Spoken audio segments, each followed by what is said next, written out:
Welcome to the Moravian settlement in Fairfield, Droylsden, one of Manchester's most fascinating historical sites.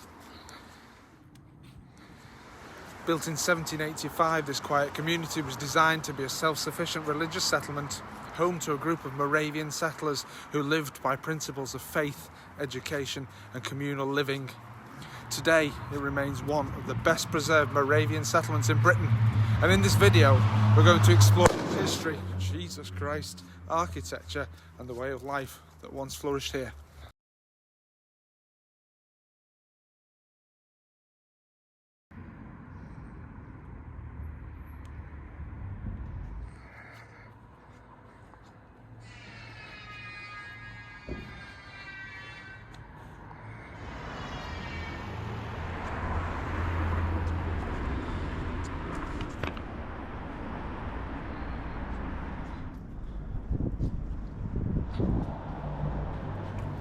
The Moravian Church is one of the oldest Protestant denominations with origins in 15th century Bohemia, modern-day Czech Republic or Czechia. By the 18th century, Moravians had settled across Europe and beyond, forming communities that focused on simplicity, discipline and shared responsibility. This settlement was established to serve as a centre for Moravian outreach in the Manchester area, following earlier work in Dukinfield.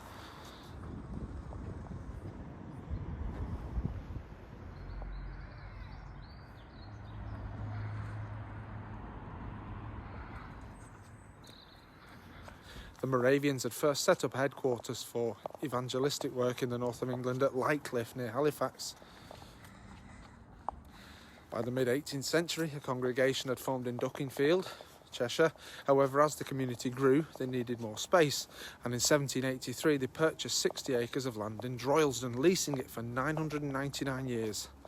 The land was acquired from local landowners, including Mrs. Greaves at Broad Oaks Farm. The architect of Fairfield was Brother John Lees from Oldham, a Moravian himself. Some records suggest that he sold 2 coal mines to help finance the project. Additional funding came from Moravian congregations in England, Germany and America. The total cost of establishing the settlement was around £6,000, a significant sum at the time.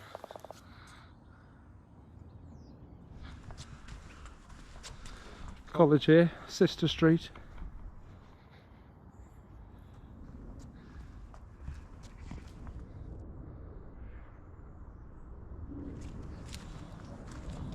What a fantastic place. On June the 9th, 1784, the foundation stones of the chapel and choir houses were laid. A declaration was placed within the chapel's foundation stone, affirming the settlers' commitment to a life of religious devotion separated from worldly influences. The settlement was consecrated a year later, in July 1785, with a service attended by 1,500 people. In the early years, the chapel was known simply as the Hall. It had no lighting or heating, and worshippers sat on hard benches. Men and women sat separately, single sisters on one side, single brethren on the other, while the married members sat together. This seating arrangement continued until the late 19th century.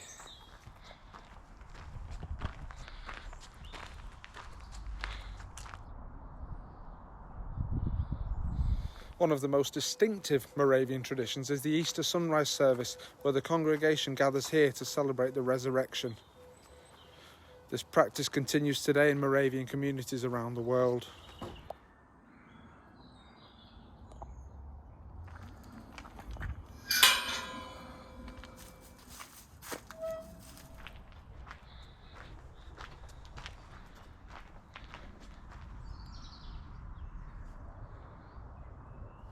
The Moravian burial ground, known as God's Acre, reflects the community's belief in equality in death.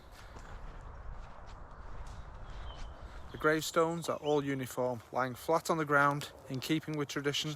Men and women were buried separately in a continuation of the choir system even after death.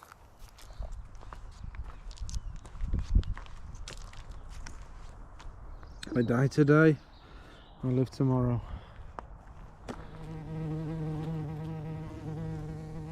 Loads of bees about. Loads of beautiful little purple and white flowers and daffodils. It's a proper spring day.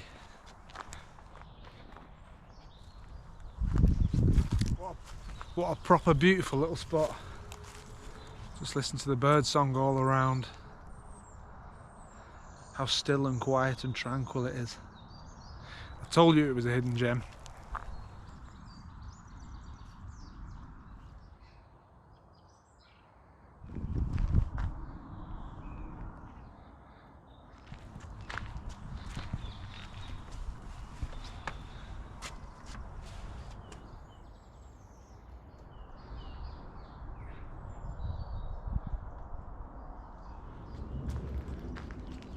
The settlement was designed with careful planning.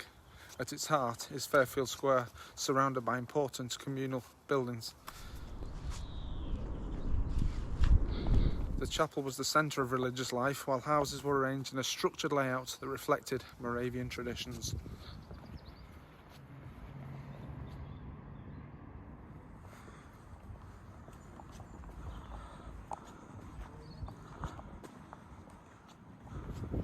Hello, duckies. How are you doing? Come here, little duck. 3 buildings within the settlement hold Grade 2 listed status due to their architectural and historical significance. The homes were designed in the Georgian style, reflecting the simplicity and practicality that defined Moravian life.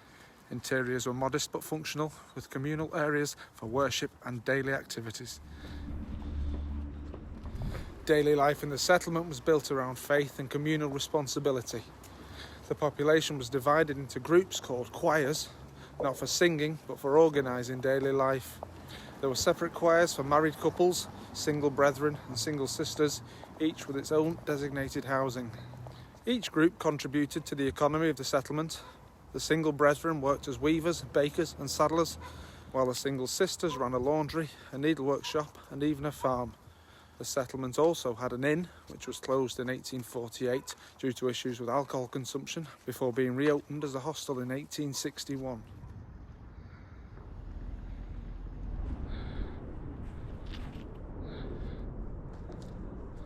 The Moravians had strict moral codes and community decisions were made collectively. A group of elders oversaw daily operations, while a college of overseers managed practical concerns like building maintenance, road repairs and economic activity.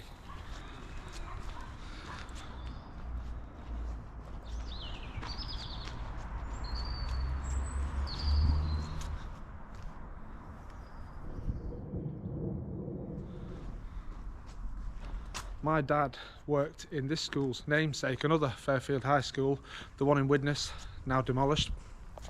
Education was a key focus of Moravian life. In 1796, a boarding school for girls was established here, followed by a boys' school in 1802. These schools provided a high standard of education, and many students went on to play important roles in society. The girls' school eventually became Fairfield High School, while the boys' school closed in 1891. Apparently, it's one of a very few single-sex schools that still remains in Britain.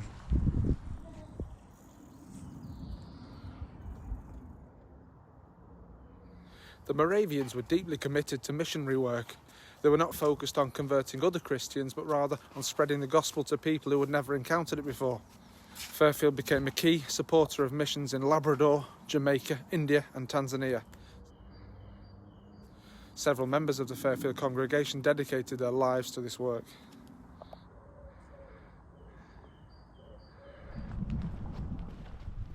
Today, the Moravian settlement in Fairfield remains a living community.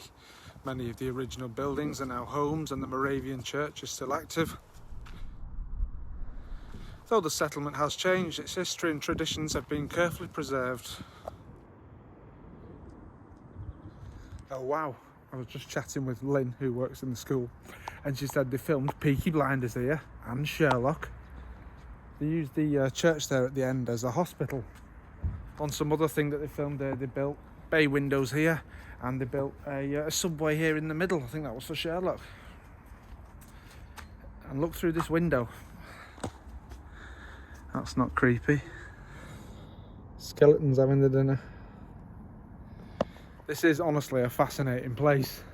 It does feel like a film set.